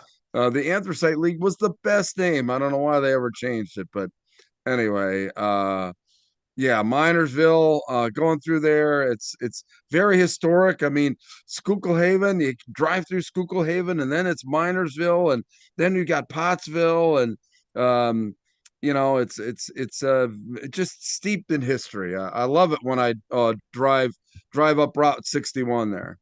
Yeah, and the whole coal region out there is beautiful country. I mean, Jim Thorpe's just awesome little town, and some Yep. other really cool places out there too. Yeah, All clearly. right, let's talk 1A now, where all 16 playoff teams were in action, no buys. Fort Cherry rolled past Avella. Once again, did not have to throw the ball. So Matt Segg's been kind of nursing that arm injury that he's had. They've been able to just stay on schedule and keep rolling without him having to throw the ball. At some point, he'll have to. Might not be till the WPIAL championship, but we'll see how it goes for Fort Cherry. But Matt Segg, 161 rushing yards and 2 touchdowns. Also, he passed Mike Vernillo from Fort Cherry, who had held the WPIAL rushing record until Russell Shell from Hopewell broke it. So now Matt Segg is second all time in the WPIAL career rushing record Wow. list, which is awesome. That's pretty incredible, It really. is. The other thing I'll mention, so Matt Segg's a senior right now, and this has been a great story to follow for the last 4 years to watch his career. But he's got a younger brother who's in 8th grade who's also Yeah, really darn good. he's really on social media. He is like really playing up his brother. Yeah. Yeah. So the Seg era is going to continue at Fort Cherry, just passing on from Matt to Colin. So it's going to be kind of cool that Fort Cherry can kind of continue that on as well. But for now, Matt Seg has a chance to go out as a 3-time WPIAL champion. Already got those back-to-back titles. Neshannock ran all over Leechburg, really shut down Leechburg's rushing game. Laurel all over Jefferson Morgan. Laurel's quarterback, Lucas Santini, who is the career passing leader at Laurel, who has always been a very run-heavy program, but Luca's been able to throw the ball around a lot. 2 passing touchdowns and a rushing touchdown. One of the biggest upsets, Chartiers Houston beating Southside Beaver. Char Houston's running back, Dominic Andronelli, 2 rushing touchdowns there. Their quarterback Aaron Walsh has been really good all year too. So Char Houston, their first playoff victory since 2000. Congratulations to the Bucks. And in the bottom half of the bracket, as our friend in the chat Wow. mentioned, Clairton getting another shutout. Yeah, Gary Mullen. Thanks, Yes. Gary. Hopefully he stuck with us till we mentioned Clairton. Yeah. We and this is one of the things, thanks to everyone who's stuck with us for, an hour and 45 minutes here. But this is one thing we've always tried to do on the show is to make sure we talk about all 6 classifications, spend time Everybody talking gets their due on the Yeah. WPIAL Blitz show. Exactly. Yes. We're not just going to focus on the big boys. We're going to talk about everybody, because these are, at the end of the day, it's all about the kids, right? And high school kids at 1A programs are going out there and playing same as high school kids at 6A programs, and I want to try and give them their time to shine too. So, Clairton all over Monessen. Jeff Thompson, their quarterback, had 3 passing touchdowns and a rushing touchdown, and that's the big difference for Clairton this year. Is that last year in the playoffs, Jeff Thompson was playing, but he was injured, so they weren't able to throw the ball as much. But now that they can throw the ball, and with the defense they have, like, holy cow, hold on and buckle up, Yeah. because Yeah, and there's a team that nobody's really, well, anyway, we'll get to it. I don't mean to get ahead of ourselves. Clairton team is just stacked all over the field. Yeah.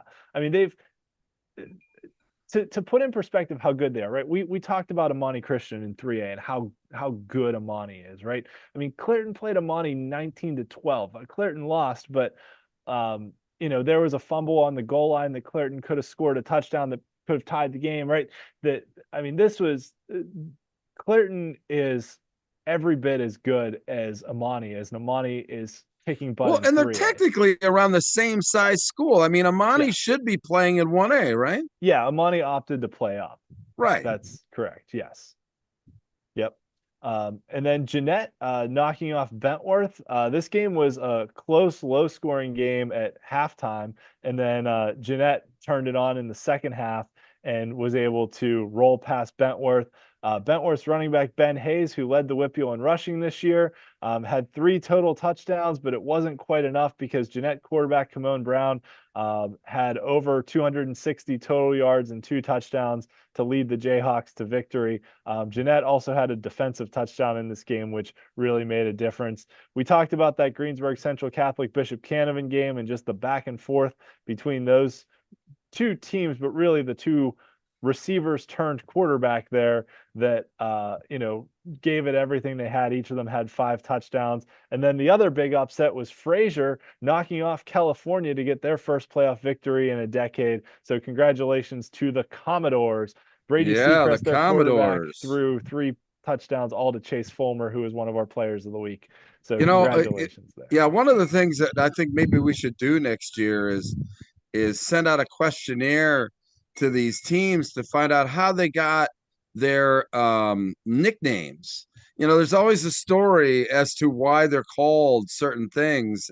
And so maybe next year, that's how I can contribute, is that I'll send maybe something to each one of the athletic directors, and then we'll feature a team, every year. Like, we do the historical thing here of like why Fraser is called the Commodores. I mean, they're a little landlocked, if you ask me, but maybe they're on the river or something. I don't know. No, they're not actually. The main town where Fraser School District is Perryopolis, named for Commodore Perry. Okay, I stand corrected. Okay, but see, I mean, who needs athletic directors to tell me how they're the things? I just got you, Ian. That's true.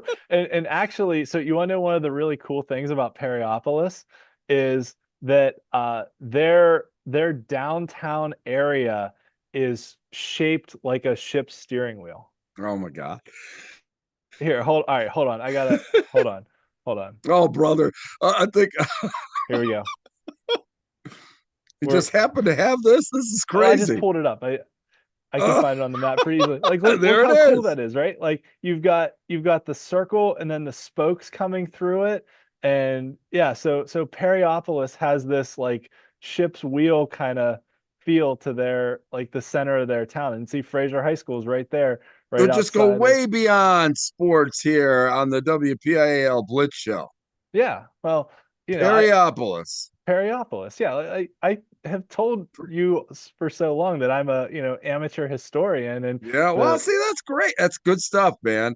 I mean, I'm sure that there's probably 99% of the people that watch this show that had no idea that was the reason why Fraser was called the Commodores, because Commodore Perry was from there. I don't know if he was from there, but the town is Perryopolis. Okay, all right. Well, okay. I guess we need that clarified then. Yes, I'll do some research. All right, so let's look at the bracket. Fort Cherry taking on Neshannock now. Laurel against Chartiers Houston. Clairton Jeanette and Bishop Canavan against Fraser now after that upset. So Fort Cherry, the 2-time defending WPIAL champions. Neshannock, they got upset in the first round of the playoffs last year. So they were out for a little bit of revenge this year. They got it against Leechburg. Excuse me. Now they're on to the quarterfinals against Fort Cherry. Both these teams are going to want to run the ball because that's all Fort Cherry's done for the last few weeks. And Neshannock has a very run-heavy offense with Gino Mazzacco and Anthony Eakin. So this is going to be a ground and pound game that's won in the trenches. Laurel against Chartiers Houston. This is a game where somebody's going to do something relatively historic because Laurel hasn't been to the semifinals since 2009, and Chartiers Houston just won their first playoff game since 2000 and hasn't been to the semis since 1981. So Wow. somebody's going to get deeper into the playoffs than they've been in a long, long time here. Well, that's good. That's a coach waiting to talk to. Yes, yes, absolutely. Clairton and Jeanette, a lot of history here between these two programs. As we talked about earlier, two of the top 5 in WPIAL history in all-time wins. And this will be the 5th playoff meeting. They've split the other 2. So since Jeanette moved down from AA to single A back in 2014, so that was 2 years before they moved to 6 classifications. So Clairton has just dominated their regular season head-to-heads, but Jeanette pulled off 2 victories in the playoffs, actually. So the first couple years after Jeanette moved down, they met in the WPIAL championship game. Clairton won in 15 and 16 to win the championship. Jeanette beat Clairton in the semis in 2017, then went on to beat Amani Christian in the championship game that year, made it all the way to the state finals that year. And then in 2020, they played in the championship, and Clairton had won the regular season game, but Jeanette won the championship game that year. I think they also may run to the state finals that year too. So definitely some recent history between these two programs. Both of them were in the semifinals last year. Clairton lost to Fort Cherry in the WPIAL title game last year. So just a lot of history here between these two schools. Clairton and Jeanette going head to head now in the quarterfinals. Wow. A lot of history on the line. And then Bishop Canavan against Fraser. Canavan's been to the semifinals for 4 straight years. That includes their WPIAL championship a few years back. And then the following year, they made it to the championship game, but lost to Union. So Canavan has kind of been sneaky, quiet good. They just haven't been like as good as Fort Cherry, who's also been in their conference for the last few seasons. You know, they're off the radar. And, you know, sometimes those are the teams that are most dangerous is people really aren't paying attention to them.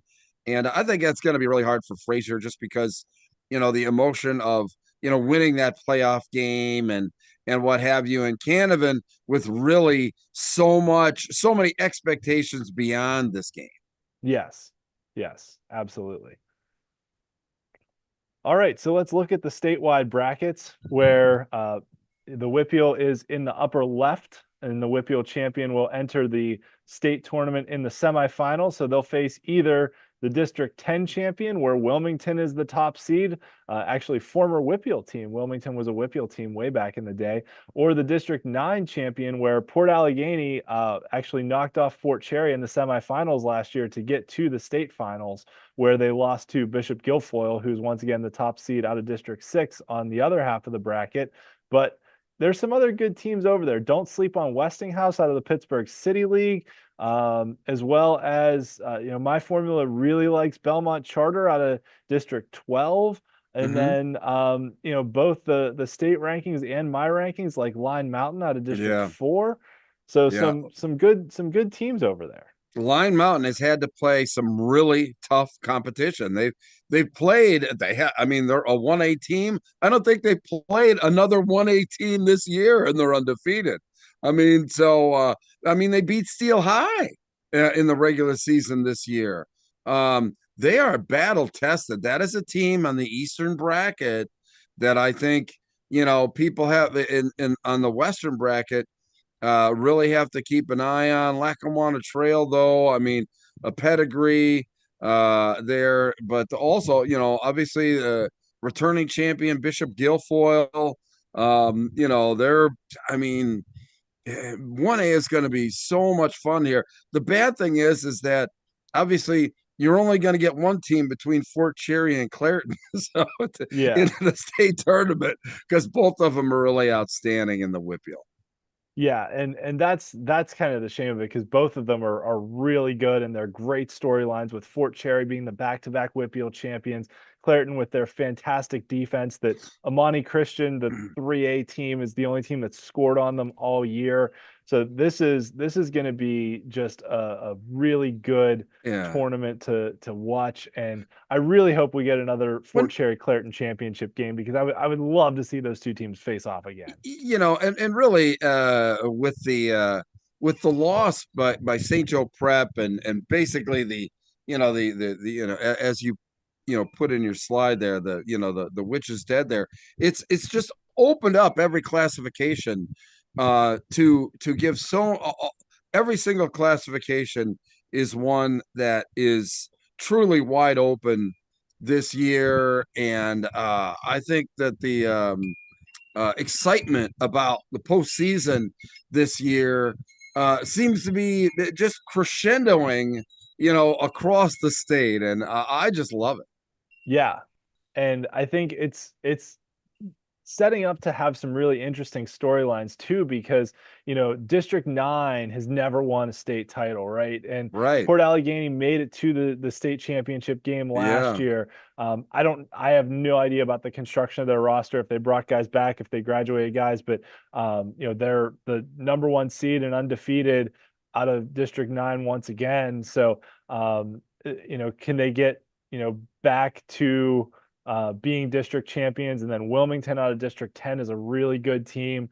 So that's going to be a good quarterfinal. I mean, there's potential for some really, really good state quarterfinals here. I mean, just looking at the bracket that you could have in the quarterfinal round, you could have Clairton Fort Cherry in the WPIAL championship. You could have Wilmington Port Allegheny between the District 10 and District 9 champions. You could have Bishop Guilfoyle out of District 6 against Westinghouse out of the Pittsburgh City League. You could have like Belmont Charter, who my formula really likes, against like Line Mountain in the other, in the other semi. So I think there's potential for, 4 really good quarterfinals here in single A. Yeah, I totally agree with you there, Ian. Totally agree. All right. So thanks for sticking with us for almost 2 hours tonight. If you enjoyed listening to me talk about high school football, you can check out me on the Steel City Blitz podcast, where we cover all things Steelers. It's Thursday nights on the Steel City Blitz YouTube channel. So you can tune in and check that one out. And thanks everyone for tuning into this week's edition of the WPIAL Blitz Show. Check us out on social media, and check out my WPIAL game preview articles that we'll be posting later this week on steelcityblitz.com.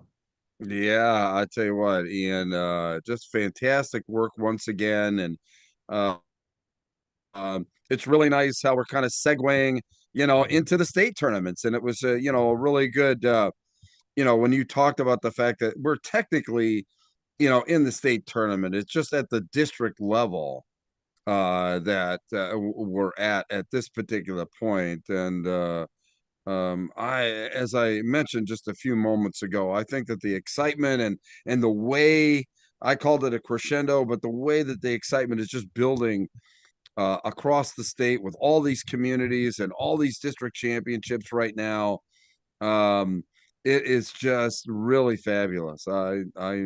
Each year it just seems to be getting better and better and better. And I'll be honest with you. I think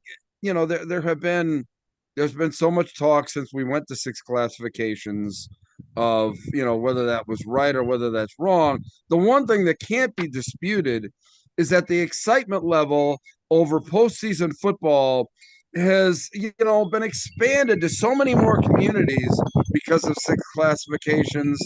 I can't see us ever going back. Oh no, the cat's out of the bag. And I mean, logistically, there are definitely some issues with it, but there's no way that they're gonna, There's no way they're contract and scaling it back to go even back. 5. No, and actually, like personally, and I've run a bunch of numbers on this Sure. and have a bunch of spreadsheets because I'm me. That's you.